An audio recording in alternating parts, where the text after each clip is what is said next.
go film or still go kill it. What's up, everyone? This is K.Short, and welcome to this week's Phoenix Rising.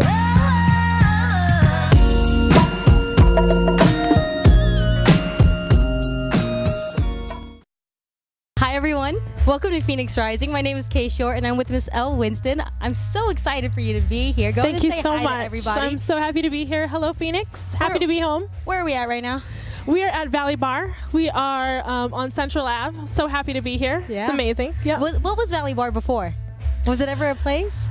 It's so funny because I don't know. Like when I was living in Phoenix, we only went to a couple spots downtown. Which were? Well, they've had so many different names now, but really it was like we would really just like hang out around the arena, and just be irresponsible and reckless. But downtown is just like flourishing so much, so it's beautiful to see. Yeah, I'm excited. Yeah, I'm just like thinking of like all the possibilities that's going to happen in our city, and I'm actually going to ask you towards the end if it's something worth considering in your near future. But I have a long list of all the places and spaces she's been in, so let me read this off really quick of the accomplishments she's barely getting started with. So Thank you. we got 2 EPs out. We do, yes. Who Said It Was Simple? Yes. And Uncertainty. Yes, absolutely. How were those? They were great. Yeah. The first, Who Said It Was Simple, I recorded with all of like the musicians here in Phoenix. We wrote it together. Wow. One of the musicians is playing with me tonight who helped on that project. So awesome. The second one, I also wrote some tracks with some Phoenix musicians. I released that one when I had moved to New York, and so those songs are really dear to me. And were you feeling uncertain at that time? Yes, always. Yeah. Well, hopefully things have become more certain as time has progressed. A little bit. But since then, you've received coverage with Billboard Afropunk Curve magazine for your debut album, The Buyback. And then you've also have supported artists such as Jill Scott Heron. How do you pronounce that? Yeah, Gil Scott Heron. Okay. Yes. And also Joan Jett, along with being featured on Billboard Lounge, Apollo Music Cafe, and Apple Beats One Radio. Yeah, it's been a good year. Yeah. Does that like phase an artist at all? Is that like a big thing, or is it? I think it's exciting. Yeah. I mean, I think it feels like you're headed somewhere. Yeah. Certainly. But I think it's also when those things happen, I think you recognize how much further that you want to go. So it's both. Yeah. Definitely. That's awesome. Yeah. Well, as most people know, I love getting the backstory on everything. I got the chance to check it out, but I know that my audience and Phoenix is like, wait, there's this awesome, amazing person that left us, and now they're back. But like I said, something that I love about Phoenix Rising is knowing that it's people that are from Phoenix, like doing big things. And I think for me, it's like knowing that our youth can look up to people and be like, yo, it could be done, Absolutely. even if it's not done in Phoenix Absolutely. or whatever the scene was back then, but actually making their dreams come true. So just give them a quick backstory as to the little ones. Sure. So I studied vocal performance at Arizona State University. So I started, my musical background was in musical theater and in classical music. And I had an incredible time there, and I met so many amazing musicians. And when I finished my undergraduate degree, I ended up playing in 2 bands, Hot Birds and the Chili Sauce, which was an amazing funk band in Phoenix, and they still play sometimes, so I've heard. Awesome. And I also played in an Afro-Latin band called Bataire, and I did that, both of those things for about 2 or 3 years. And so I kind of cut my teeth on stage in Phoenix, and I really learned a lot about music and a lot about being in an ensemble, and so I feel a lot of pride to come from like the Phoenix community. Yeah, that's awesome. And like I said, going back to even the roots, I was talking to your partners that you went to Mesquite High School. I did, yeah. And I'm just curious, like, what were you involved in at that time as young Elle, and understanding like I want to actually go down this path? Absolutely, yeah. So I sang in high school. All through high school, I sang in like 2 or 3 choirs, and I played in orchestra, and I also played in the high school symphony. Wow. And I did that all 4 years. And I went to like state competitions, and like I was really just like involved in like all the ways that I could be involved in music in school. I was. So you just knew. Yeah, definitely. Very early on. And moving through life, did that ever feel, I don't know, feeling different amongst your peers? People are trying to become doctors and lawyers and things, but you're like, I'm going to be a singer-songwriter. I'm going to go for it. I think that I always felt like the arts was a really important endeavor. So I never felt like pursuing the arts was anything less than pursuing to be a lawyer or something like that. And that definitely comes from my parents. I think they're very much supported the fact that like pursue being an artist, that is a contribution, you know? Yeah. So yeah, no, I never felt different. I just felt like I was intentional about what I wanted to do. Mm-hmm. Yeah. Is your family into the arts as well, or they just saw you like I'm just you're they just gonna like go. the arts? That's probably the extent of it. Yeah. My youngest sister, is a visual artist in her own right and really amazing. So my family is really into the arts and really has influenced me in a lot of ways. So yeah. Yeah. So moving to New York, what year was this at? Yeah, I moved to New York in 2011. Okay. My wife and I moved there, and we we didn't have jobs and we didn't have a place to live. We had like an Airbnb for like 5 days. Airbnb existed even then? Yes, it did. And we were there for, we had like a week to find a place. Wow. And we ended up subletting a place for a month until we kind of got a permanent place, and we just took a chance. And yeah. So how has it been being an artist in Phoenix and being an artist in New York? Yeah, I think being an artist in New York, it's very, there's a sense of urgency, I think, and a lot of people are hungry. They're hungry, or they want to be on the best stage, and they want to play, they want to be the best artists that they can. They want to play with the best musicians, you know? So I think there's just this level of intensity about your pursuits. Phoenix, I think, has also great level of musicianship. I think it's just a little bit more relaxed. Yeah. Do you ever miss that? No, not really. No, so I like it a little faster. Yeah. Helps me. Yeah, it pushes me. Born and raised in Phoenix. I've never been to New York. Okay. They say a lot of amazing things, but then, they say some other things too. Absolutely. I got the chance to watch your music video downtown. Yeah. And I just saw it and I was like, wow, like that space doesn't exist in Phoenix. And I'm letting you all know, if you go watch it, please go watch it first. Watch it. Go it's watch fun. it. Yeah. But also, if you're interested in creating that space, let me know. So she's ready. Okay, so Elle can come back and we can, have a good time then. I'm just curious, like when it comes to your identity and how you walk through the world, was that ever a question when it comes to your music? Not for me. I respect that is a difficult thing for other people, and I probably have a certain levels of privilege that make it okay for me. I have like a really supportive community. I have a really supportive family, so I've had the opportunity to just kind of be myself for as long as I can remember. So doing things like that, I don't want to pretend that it doesn't feel like I recognize that not everyone is going to receive that well. I'm not naive in that way, but that doesn't discourage me. Yeah. Does that ever reflect in your music at all? Because like I said, as a consumer, I listen to music and it's like a lot of times I can't relate to it. Like, whatever, Definitely. I'll say two things. The love songs that I have, anyone who knows me or knows anything or follows me on Instagram, I think it's clear. Yeah. But I also think that I have also never really been a person that writes a lot of love songs. It's just never has really been my style. Yeah. So I don't know, it's funny because I'm not like kind of that like bubblegummy love song person. And I love my wife, and she knows that, and like she knows that songs are about her in a multitude of ways. But so I don't know. That's a tough one. So then, so if you're not writing about love, which is like the number one, I am sometimes. Don't get me wrong. I'm not writing about love, but yes. But go ahead. So then, what's been on your mind lately? I know it's a lot of it's in the buyback. Yeah. Just in general, what do you find the messaging of your music so far? Yeah, I think what I'm have been focused on, particularly with this album, is writing a lot about kind of coming into like feeling like a more adult woman, and kind of what that means and how I have kind of come to respect myself. And so there's that. I think also there's aspects of like love and relationships in there, and then there's also aspects of kind of like the larger world, and things that are difficult, from like, okay, I'm broke this month, or like things about like we have a crazy ass president, I mean, like I feel like there's like a multitude of things that are wrapped up in this project. So why the buyback? What are we buying back exactly? So no, it's such a good question. So it's called the buyback because this is the first kind of full-length album that I ever did. It felt like a really big endeavor for me. And I really saw it as a way to kind of buy my life back, my time back. And I've been working a day job. I still do. I always have as I've been pursuing my music. And I really wanted this album to be the thing that could make that different for me.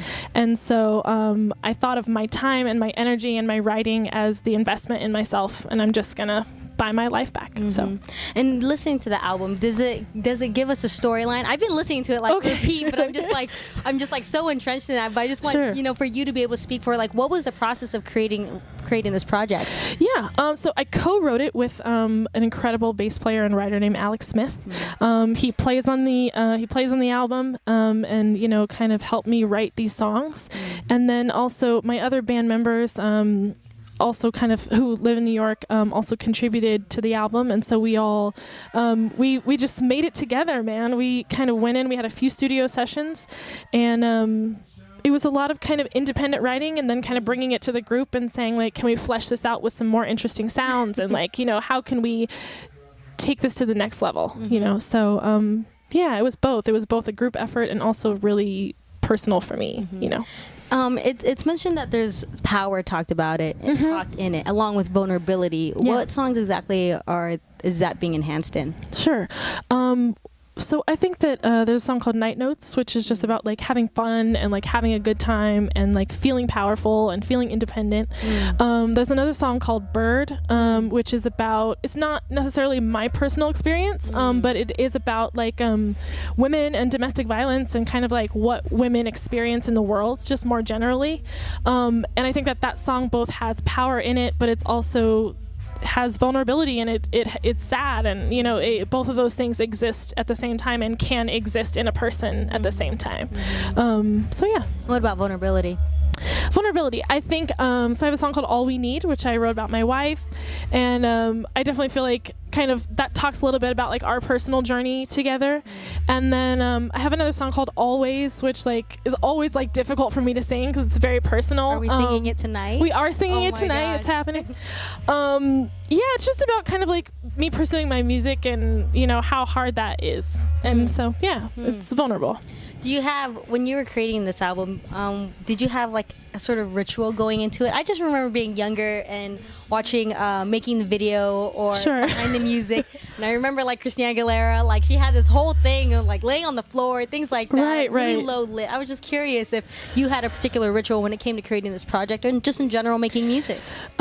No, I don't think there's a particular ritual. I will say that a lot of the songs that we wrote, Alex and I, he would come over to my apartment, and he would kind of play through some ideas, and I would just kind of sing what came to my mind, and then he would kind of record those ideas on my computer, just like a longer stream that I could then take when he left and just write out a little bit more. So that's really was kind of the main process. It was kind of him and I just really kind of like going back and forth on ideas. Yeah, nothing too like magical. It was just like, hey, like I'm in the mood to write a song today. Like, come over. And how long was the project? How long did it take to create it? It took about 2 years. 2 years, wow. Yeah. A lot has happened in 2 years. A lot has happened in 2 years. So who was Elle 2 years ago to the completion of this project to who she is today? I think I'm just a lot more confident. Yeah, I think I'm just, I'm a lot more confident about the music that I want to be making. And I think more confident about the fact that that my music is worth listening to. Yeah. Yeah. Can I ask a question? Yes. Just out of curiosity, being an artist, right? A lot of times artists, or at least just as pure consumer point of view, they go in and I guess maybe back in the day they had to look a certain way, act a certain way, right? Because of the record label. So 2 questions with this. Would you rather be an artist today or yesterday? I know they both have their each challenges, but if you had to choose one, right? Back in the day, I think there was more linear. Yeah. At least it seemed. You would probably have family drive you to LA, drive you to New York, do the audition, stand in line for 10 hours. Right. Hopefully you get it. But now it's like throw it on the internet. Any kind of way. You have, more possibility, but now it's oversaturated. Right. So just out of curiosity. I think definitely I would be a musician now. Yeah. Definitely. 100%. I think you just have the opportunity to do it your way. And I think that while there are drawbacks to having less barriers to making music. Like, I do get that, but I think that we also like look at how much amazing talent that we get to experience that like the labels didn't care about, you know? So I think that I really believe that like if you want to make music, you should make it. That's it. Yeah. That's simple. Yeah, and just put it out there, and if somebody likes it, great. And with that said, you know, watching artists over the years, you know, they tend to, or of course, they should be allowed to express and explore and experience and do all that thing. Where do you foresee yourself in the future? Because right now it's very, you know, singer-songwriter, R&B, which I'm loving. Sure. So because I feel like that's missing in the world right now. I'm just like, you know, where's good music that you can feel for? But where do you foresee yourself in the future experimenting? Or if this is your space, this is what you love to do and I create? definitely feel like I'm going to continue to experiment with my music. You know, I definitely, you know, it sounds weird, but I would really love to find a way to kind of incorporate like classical music in some more ways into my music, just because I love that music so much. And I also would just like love to kind of find a way to just have a little bit more electronic experimentation in my sound. So I kind of am thinking for my next project to maybe do like a small EP again, but just something that is like sonically very different. Definitely. When it comes to just your truth Yeah. and moving forward, what is that? I think it's just to keep writing and keep being honest about like the journey that I'm on, and hopefully encourage people to really listen, you know, to the music that I'm making, but also just the fact that there are a lot of independent artists who are working really hard, you know. We're just working really hard. So we just the best thing that people can do for us is just listen to our music. That's it. Yeah. Y'all really, we're going to talk about it. I'm going to get into it, but give me a second. So we talked about Phoenix, we talked about New York, you know, and you said every time you keep coming back, it gets bigger and better, and the city is, you know, flourishing in its own. What was it like being an artist during, I mean, if you could tell me like what years, what that looked like, what did the arts district look like, what did the music scene look like, and like what you've been observing it as, and would you ever consider coming back for longer than a show? Phoenix. Okay, so when I was playing here probably, excuse me, probably like they sound so great, you guys. I was probably playing here, you know, 2008 to 2011 were probably like my main years of playing in Phoenix. It's crazy because it feels like a long time ago.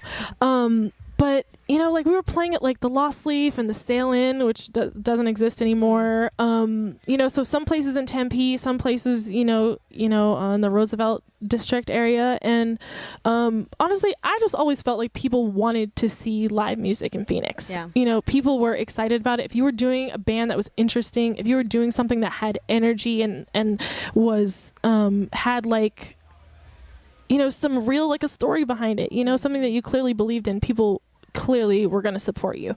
So I always felt really supported here. Always. Awesome. Now, coming back.